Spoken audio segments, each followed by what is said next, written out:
Sabi nila, ang pinakamadilim na bahagi ng gabi ay hindi ang hating gabi, kundi ang oras bago sumikat ang araw, ang tinatawag na dead hour. Sa pagitan ng alas 2 at alas 4 ng madaling araw, ang hangin ay nagiging mabigat. Ang mga anino ay tila humahaba at ang harang sa pagitan ng mundo ng mga buhay at ng mga pumanaw ay nagiging manipis na parang sapot ng gagamba. Dito natin makikilala si Marco, isang lalaking sanay sa puyatan, sanay sa pag-iisa, at higit sa lahat, sanay sa kakaibang katahimikan ng isang 24/7 convenience store. Matatagpuan ang tindahang pinagtatrabahuhan niya sa isang liblib na bahagi ng highway sa Nueva Ecija. Sa kaliwa ay isang malawak na palayan na tila walang katapusan ang dilim. At sa kanan, sa tapat mismo ng kalsada, ay isang lumang sementeryo na halos lamunin na ng mga baging at damo. Walang ibang bukas na establishmento sa loob ng 5 kilometro.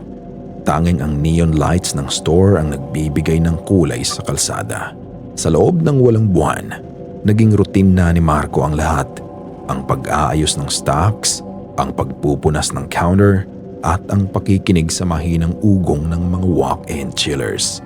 Pero nitong mga huling linggo, may isang bagay na nagbago.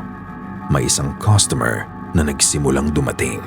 Eksaktong 2:44 a.m. Hindi ito nagbabago. Parang isang sumpa na nakatali sa oras. Maririnig ni Marco ang masayang tunog ng chime ng pinto, isang ding-dong na tila ba bumasag sa katahimikan ng gabi. Papasok ang isang lalaki, nakaunipormeng pang-opisina, isang puting barong na gusot-gusot at puno ng mantsa ng putik sa laylayan. Pero ang pinakakapansin-pansin, basang-basa ang lalaki. Hindi lang basta basang-basa ng ulan.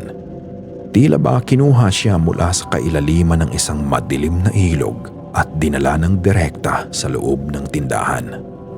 Bawat hakbang niya sa makintab na puting tiles ay may kasamang tunog ng basang sapatos. Lalakad ang lalaki ng diretso sa aisle 4 sa dulo kung saan nakahanay ang mga household items. Doon, kukuha siya ng isang balot ng puting kandila. Isang balot gabi-gabi. Lalapit ang lalaki sa counter, hindi siya tumitingin sa mata ni Marco. Ang kanyang balat ay may kulay na pagitan ng asul at abo. Tila ba wala ng dugong dumadaloy sa kanyang mga ugat. Inilalagay niya ang mga basang 20 pesos na papel sa counter. Malamig, malansa at tumatagas ang tubig. "Salamat po, balik kayo," laging bati ni Marco. Pero ang lalaki ay aalis lang ng walang kibo. Iniiwan ang isang mahabang trail ng tubig patungo sa pinto. Isang gabi, hindi na nakatiis si Marco. Ang curiosity niya ay mas matimbang kaysa sa kanyang kaba. Habang nasa backroom siya, binuksan niya ang playback ng CCTV. Hinanap niya ang footage ng 2:44 a.m. noong nakaraang gabi. Sa monitor, nakita ni Marco ang sarili niya na nakatayo sa counter. Nakita niya ang pinto na bumukas ng kusa. Pero wala siyang nakitang customer. Ang nakita lang niya sa screen ay ang barcode scanner na biglang umilaw ng kusa at ang cash drawer na bumukas ng walang humahawak. Sa mata ni Marco, may tao sa harap niya. Pero sa mata ng camera, kinakausap lang ni Marco ang hangin. At ang pinakanakakakilabot, nakita niya sa footage ang trail ng tubig na dahan-dahang nabubuo sa sahig. Kahit na walang taong naglalakad doon, biglang namatay ang ilaw sa buong tindahan. Isang malakas na blackout. Sa gitna ng kadiliman, tanging ang emergency light sa counter ang nagbibigay ng mahinang pulang liwanag. Doon, narinig ni Marco ang tunog ng basang sapatos sa likuran niya. "Marco," tawag ng isang boses. Ang boses ay parang galing sa ilalim ng tubig. Paos, gurgling at nakakanginig ng buto. "Bakit ka nagtatago? Hindi ba't ikaw ang aming paboritong cashier?" Lumingon si Marco at nakita niya ang lalaking nakabarong.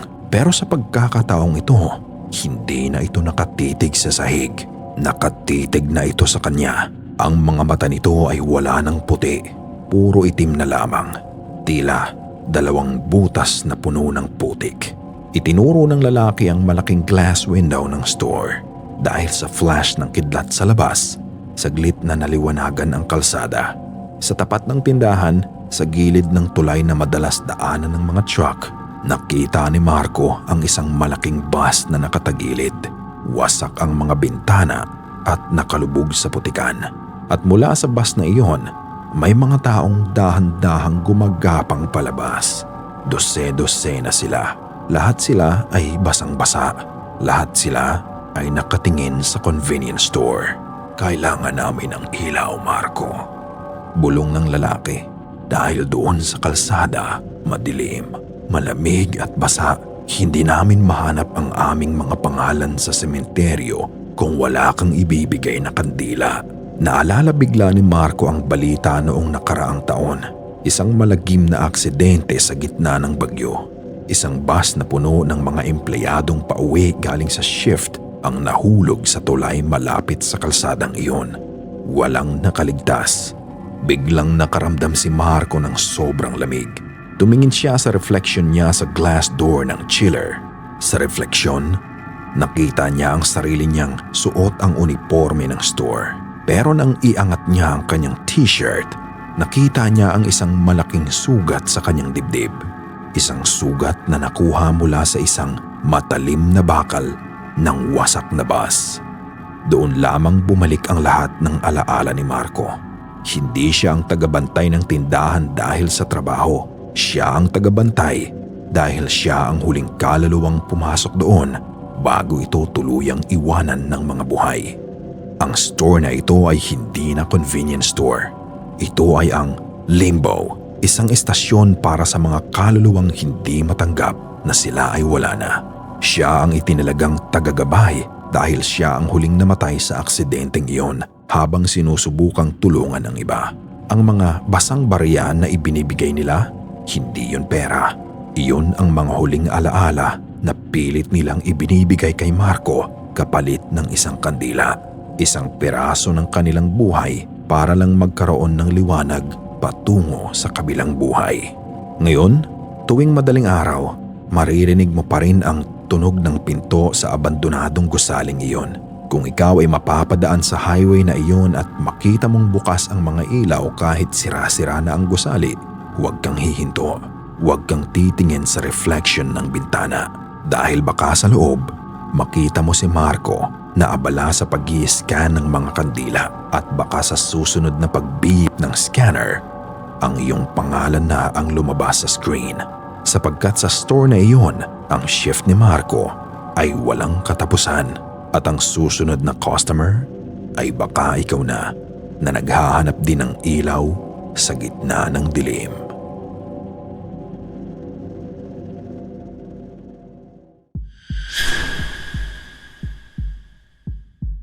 Para sa bawat pamilyang Pilipino, ang pagdating ng isang balikbayan box ay parang Pasko. Ano man ang buwan sa kalendaryo, ang tunog ng tape na hinihila, ang amoy ng imported na sabon na humahalo sa amoy ng tsokolate, at ang bawat latang delata na nakasalansan ng maayos. Ito ang simbolo ng pagmamahal ng isang kamag-anak na nasa malayo. Sinasabi nila bawat sulok ng kahon na iyon ay puno ng pawis, pagod at pangungulila ng isang OFW. Pero paano kung ang kahong dumating sa inyong pintuan ay hindi naglalaman ng mga materyal na bagay? Paano kung ang bawat balot ng bubble wrap sa loob nito ay nagtatago ng isang bagay na hindi dapat inuuwi?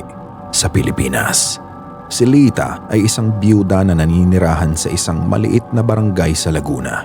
Ang kanyang tanging inaasahan sa buhay ay ang kanyang kamag-anak na si Ray, isang construction worker sa Saudi Arabia. 5 taon nang hindi nakakauwi si Ray, pero buwan-buwan, hindi ito pumapalyang magpadala ng pera at kung minsan, isang malaking kahon na puno ng pasalubong para sa kanyang ina at sa kanyang nakababatang kapatid na si Joy. Isang hapon, habang nagluluto ng hapunan si Lita, isang puting van ang huminto sa tapat ng kanilang bahay. Dalawang lalaking nakauniforme ang bumaba at nagbaba ng isang napakalaking balikbayan box. "Para kay Aling Lita po, mula kay Reynaldo Santos," sabi ng delivery driver. Nagulat si Aling Lita. "Ngayon lang? Ang alam ko sa susunod na buwan pa ang padala ng anak ko." Nang tignan ni Lita ang waybill, napansin niyang basang-basa ito. Tila ba nababad sa tubig ng ulan. Kahit na napakainit ng sikat ng araw, ang sulat kamay ni Ray ay parang nanginginig. Hindi katulad ng dati niyang penmanship na maayos at malinis. Pero ang pinakakakaiba, walang tatak ng port o airport ang kahon. Para itong lumitaw lang mula sa kalawakan. "Salamat, iho," sabi ni Lita habang tinutulungan ang mga lalaki na ipasok ang kahon sa sala. Pag-alis ng van, tila biglang lumamig ang paligid ng kanilang bahay. Ang mga aso sa kapitbahay ay nagsimulang mag-alulungan. Isang mahaba at nakakangilong tunog na tila ba may nakikitang hindi dapat makita. Dumating si Joy mula sa paaralan at agad na nagningning ang mga mata nang makita ang kahon. "Nay, may padala si Kuya!" Kumuha si Joy ng gunting at sinimulang alisin ang packaging tape. Habang binubuksan nila ang kahon, sinalubong sila ng isang kakaibang amoy. Hindi ito amoy ng Irish Spring o Tide. Ito ay amoy ng dagat. Amoy ng tila malansang isda na hinaluan ng amoy ng lumang kandila. "Bakit ganito ang amoy, Nay? Baka nabasa sa barko?" tanong ni Joy habang tinatakpan ang ilong. Inilabas nila ang unang layer ng mga gamit. May mga delata, pero ang mga label nito ay blanco. Puti lang ang papel na nakabalot sa mga lata. May mga damit, pero nang hawakan ni Lita ang isang t-shirt, napansin niyang napakalamig nito, parang galing sa freezer. Sa pinakailalim ng kahon, may isang maliit na kahon na nakabalot sa itim na tela. May nakadikit na note sa ibabaw nito. "Para kay Nanay, huwag mong bubuksan hanggat hindi 12:00 ng gabi. Ito ang huling padala ko." Napahinto si Lita. "Huling padala? Anong ibig sabihin ng kuya mo, Joy?" Sinubukan nilang tawagan si Ray sa cellphone, pero ang tanging naririnig nila ay static.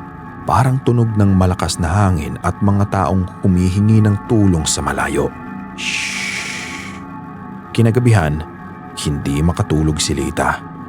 Nakatitig lang siya sa itim na kahon na nasa gitna ng kanilang sala. Ang katahimikan sa loob ng bahay ay tila may bigat. Nararamdaman niya ang bawat tibok ng kanyang puso. Eksaktong 12:00 ng gabi, kinuha ni Lita ang itim na kahon.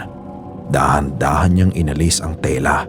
Sa loob nito ay isang lumang cassette tape at isang maliit na replika ng isang barko na gawa sa maitim na kahoy. Isinalang ni Lita ang tape sa kanilang lumang radyo. Sa simula, puro static lang ang naririnig. Pagkatapos narinig niya ang boses ni Ray. Pero hindi ito ang masayang boses ng kanyang anak. Ito ay boses ng isang taong puno ng takot. "Nay, Joy, kung naririnig niyo to, ibig sabihin nakarating na ang kahon. Nay, patawarin niyo ako. Hindi ako nakapag-ipon ng sapat. Noong nakaraang buwan, may inilok sa amin ang foreman namin. Sabi niya may paraan daw para madoble ang padala ko sa inyo. Kailangan lang naming pumunta sa isang lumang site sa gitna ng desyerto." Huminga ng malalim si Ray sa tape. Tila ba naiiyak. "Nay, hindi construction site ang pinuntahan namin. Isa itong libingan ng mga sinaunang tao. Pinakuha nila sa amin ang mga alahas mula sa mga bangkay. Noong gabi ring yun, nagsimulang mamatay ang mga kasama ko. Isa-isa silang nawala sa dilim. Pakiramdam ko, may sumusunod sa akin. Nay, ang mga gamit sa loob ng kahon, hindi yan pasalubong. Yan ang mga gamit ng mga kasama kong nawala. Pinadala ko yan para hindi nila ako mahanap." Biglang naputol ang boses ni Ray. Pinalitan ito ng isang mahabang tili na hindi galing sa tao. Pagkatapos, isang boses na parang galing sa ilalim ng lupa ang nagsalita. Ang kinuha ay dapat ibalik. Ang nagdala ay dapat manatili. Nabitawan ni Lita ang radyo. Sa labas ng kanilang bahay, narinig niya ang tunog ng mga yabag, mabigat at basa. "Nay, ano yun?" Lumabas si Joy mula sa kanyang kwarto, nanginginig sa takot. Tumingin si Lita sa bintana. Sa labas, sa ilalim ng ilaw ng poste, nakatayo ang 5 lalaki. Lahat sila ay nakauniporme ng construction worker. Pero ang kanilang mga mukha ay wala ng laman. Ang kanilang mga mata ay puno ng buhangin at ang kanilang mga balat ay nakalaylay na parang basahan. Sila ang mga kasama ni Ray at narito sila para bawiin ang kanilang mga gamit. Ang kahon, Joy! Ibalik mo lahat sa loob ng kahon! Sigaw ni Lita. Nagmamadali silang kinuha ang mga damit at delata mula sa sahig at isiniksik pabalik sa balikbayan box. Pero habang ginagawa nila ito, napansin ni Lita na ang kahon ay tila lumalaki. Ang loob nito ay nagiging isang madilim na lagusan. Mula sa loob ng kahon, may lumabas na isang kamay. Isang kamay na pamilyar kay Lita. May nunal ito sa hintuturo. Kay Ray ang kamay na iyon.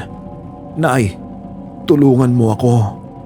Bulong ng boses mula sa loob ng kahon. Hinila ni Joy ang kamay ni Ray pero lalong lumakas ang kaluskos sa labas ng pinto. Ang mga lalaking nasa labas ay nagsimulang banggain ang pinto.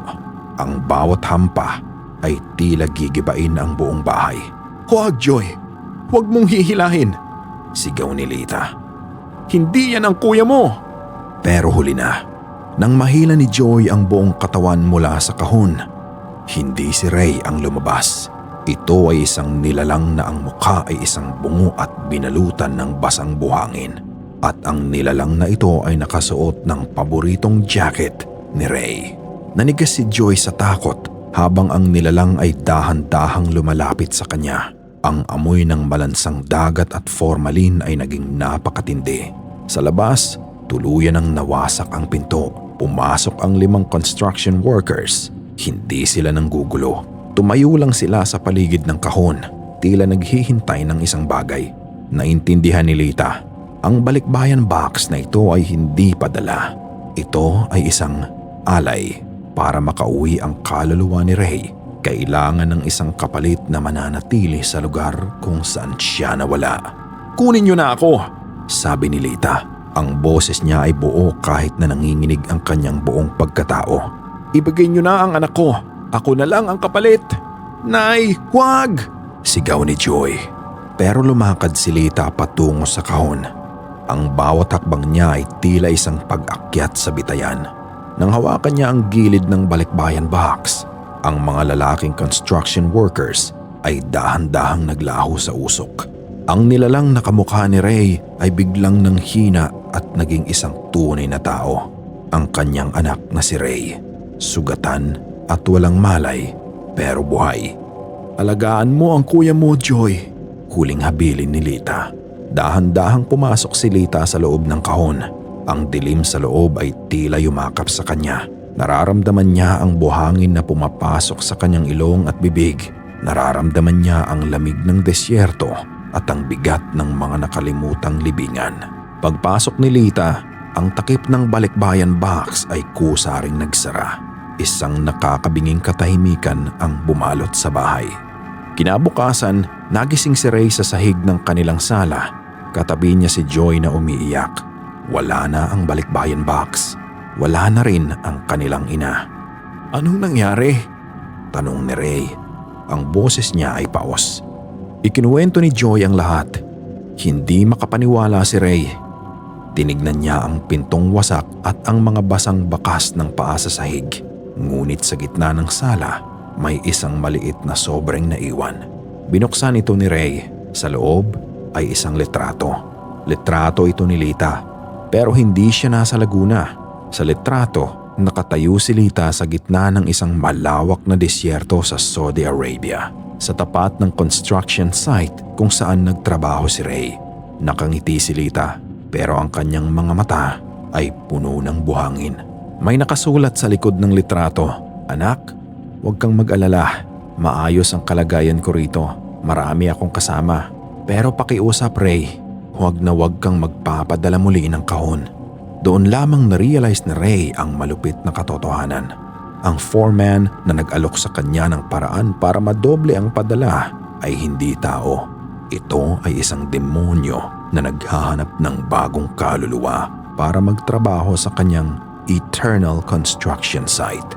At ang bawat balikbayan box na ipinapadala mula sa site na iyon ay may kasamang sumpa.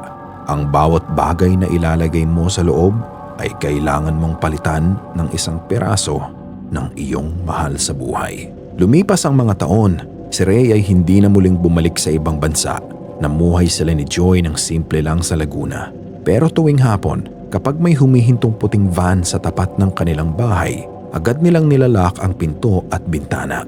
Isang araw habang nag-aayos ng gamit si Joy, may nakita siyang isang kahon sa bodega, isang maliit na balikbayan box na hindi pa nabubuksan.